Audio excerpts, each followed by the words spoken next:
A local nonprofit is helping to preserve a piece of Portland's music culture that once thrived in North and Northeast Portland. Devin Haskins has this story for us. After almost a decade in the works, the Albina Music Trust is sharing this vast trove of Portland history.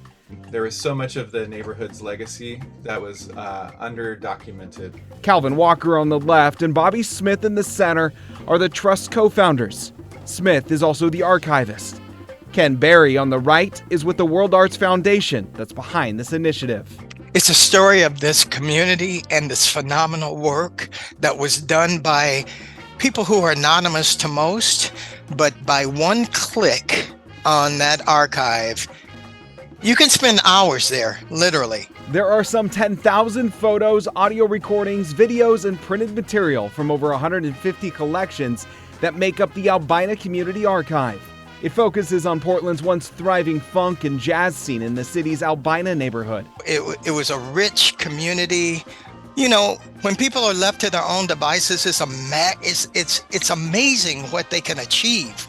And so all of this stuff was happening within the confines of that community. All these bands and the churches and the businesses, all kind of surviving with each other. Calvin Walker remembers performing at the Cotton Club, a popular jazz venue that used to be in North Portland.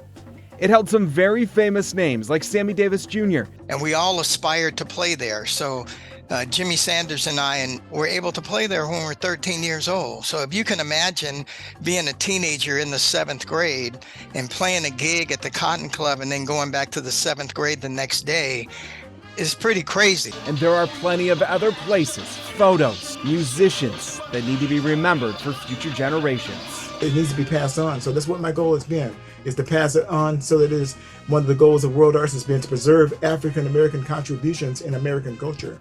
But all culture, all people can benefit from, because so many people are hungry for what the truth is. All right, so if you want to check out the Albina Music Archive, or Community Archive, you can just head to the website albinamusictrust.com and select Community Archive. It's right there at the top. And if you want to hear from those behind the project, here at the Oregon Historical Society tomorrow night, they're holding a panel discussion. That panel discussion starts at 6.